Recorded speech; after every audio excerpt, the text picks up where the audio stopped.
Within the hero-villain spectrum, Punisher is as close to villain as a hero could possibly get. Though he leans more towards the good side as an anti-hero, he is extremely violent and has very little redeeming qualities. He's not self-righteous like a lot of other superheroes. He knows what he is doing is wrong and shouldn't be commended, but at the same time, he also believes it's necessary. To quote the Punisher's co-creator Jerry Conway, he is a symbol of a failed justice system, and anyone who stands beside him, wearing and embracing his iconic symbol, is an enemy of said system. He's not the type of character you should be able to relate to. What he does is ugly, disturbing, should make you uncomfortable. His actions are that of a villain, and the only thing separating him from the rest of the villains is that he targets the very worst of humanity.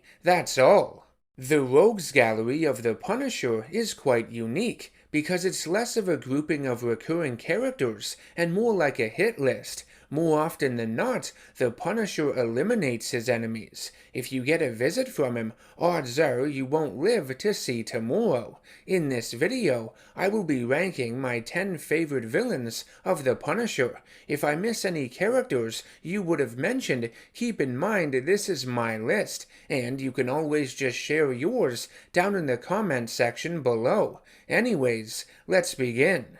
Starting this list at number 10, we've got Carl Burbank, a former Catholic priest who abandoned his vows following the drug-related deaths of many young churchgoers. He would join the CIA, where his body was outfitted with cybernetic components, and his skin turned into a form of malleable plastic. He would become the assassin codenamed Bushwhacker, with the ability to transform and stretch his arms into various shapes, blunt instruments, even firearms.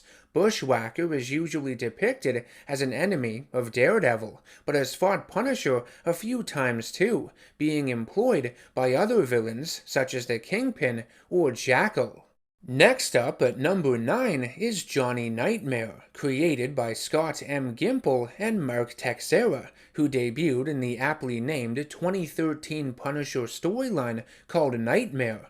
Jake Nyman was a war veteran whose family was tragically and deliberately killed in a crossfire. As a Special Forces soldier in Afghanistan, he was given a modified version of the Super Soldier Serum, and after committing various atrocities there, took on the name of Johnny Nightmare. When he returned home, he viewed everyone as an enemy, and had to be put down like a sick dog by Frank Castle. In a lot of ways, with how his family was killed in similar fashion to Punisher's, Johnny Nightmare is like an anti-Punisher, what he would become if he targeted everyone for what happened, and not just criminals. Moving on to number 8 with David Linus Lieberman, a highly skilled computer hacker, cyber investigator, and information broker who works under the handle Microchip, or simply Micro. He works alongside the Punisher, obtaining ammunition for him, developing gadgets and other tech for him to use out on the field, laundering the finances he takes from the criminals he kills, and maintains the vigilantes' various safe houses. Even though he and Frank Castle were allies, the two have had their disagreements over the years. Castle's war on crime took its toll on his sanity. Micro tried to save him by locking him up in one of their safe houses and replacing the Punisher with a former Navy SEAL named Carlos Cruz. Castle didn't take too kindly to it and saw it as an act of betrayal. He would track Micro down to one of their hideouts, and he was killed in an explosion. Later, Micro was brought back to life by the Hood to help him take down the Punisher, in return for the resurrection of his deceased son. During a ritual sacrifice used to bring back Castle's family, Micro would shoot and kill a cop named George Washington Bridge. The Punisher would go after Microchip for this as well, and cut his throat. At number 7, I'm going with the mentally unstable Ma Gnucci, matriarch of the Gnucci crime family, which was, at one time, one of the most powerful in New York City. To announce his return and intimidate the rest of the criminal underworld, the Punisher would kill Ma's 3 sons, Eddie, Bobby, and Carlo, as well as her brother and underboss named Dino. Ma would send numerous assassins after Castle, including the Russian, but all of them were disposed of. Following a battle with the Punisher at Central Park Zoo, Ma would be fed to a pack of polar bears that removed her scalp and all 4 limbs. Though she survived the attack, Punisher would later set fire to her mansion. Ma would throw herself out of one of the windows and try to gnaw at Castle's leg, but he just proceeds to kick her back into her burning home, and she perishes in the blaze. Fucking savage. At number 6 is a man by the name of Lonnie Thompson Lincoln, who now refers to himself as Tombstone. He's an African-American albino who was bullied in his youth due to his appearance. Turning to a life of crime, he would use his imposing stature, strength, and unique features to his advantage, filing his teeth and nails down to sharp points, leaning into the idea that he was a vampire to intimidate his targets. Tombstone is one of the top hitmen and enforcers in New York City, having worked for some of its nastiest mobsters like Hammerhead, Chameleon, and the Kingpin. Originally, he had no superpowers, but would gain superhuman levels of strength and durability after being exposed to an experimental gas within a chemical plant. Next, at number 5, we have the powerful and imposing mercenary known only as the Russian, who is wanted dead or alive by many law enforcement agencies and criminal organizations the world over. He had his hand caught on a burner, hot pizza thrown in his face, and his head cut off the first time he battled the Punisher within the vigilante's apartment, but he would later be turned into a cyborg using stolen shield technology. His head would be placed onto a new body, but the chemicals used in the process alter his hormones, and he grows, well, massive tits. The Russian's body is very durable, having survived a plane crash into a fuel depot, and having the back of his head blown off after Punisher put the end of a gun in his mouth. He would eventually be killed, though, after being strapped to a hydrogen bomb, but I doubt he's really dead. He'll be back to tell more jokes and spew his admiration for superheroes like Thor.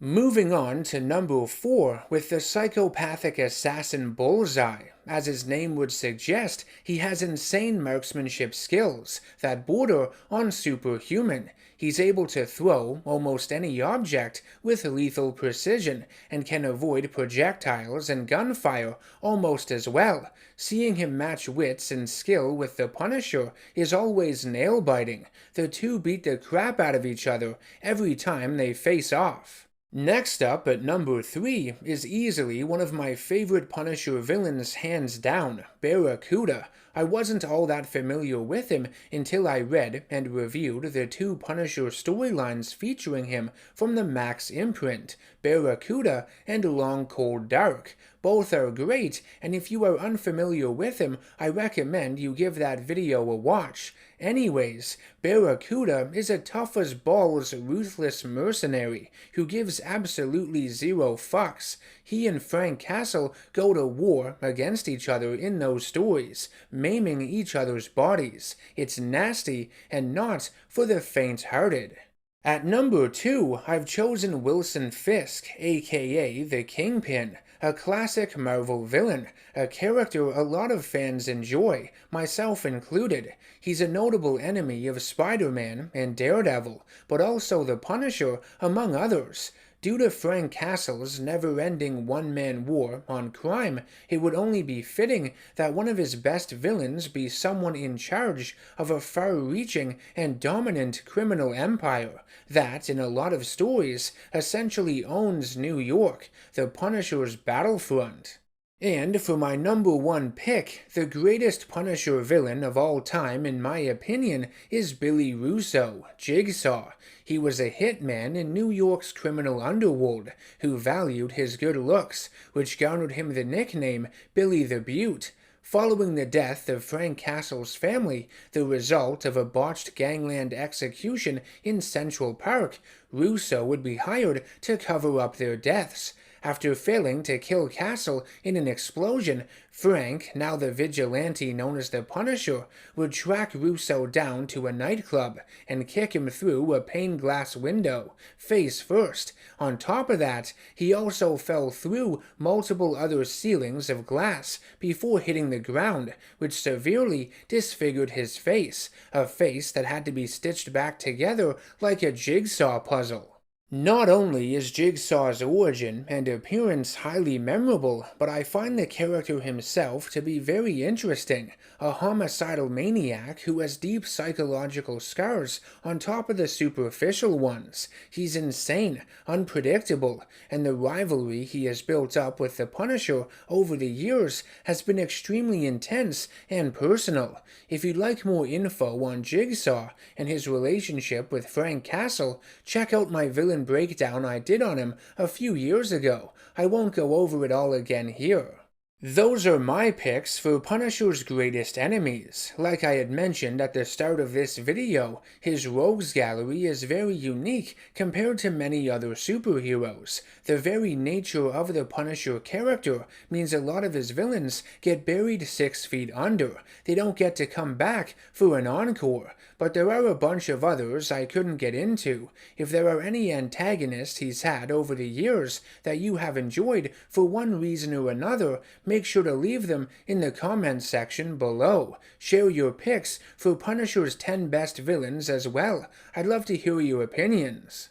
I want to thank you very much for watching the video, and I hope you found it entertaining and insightful in some way. If you'd like to support the channel and ensure the production of more content like this, please subscribe, hit that bell icon for notifications, and become a producer over on patreon.com if you can. I will see you all in the next one. Take care.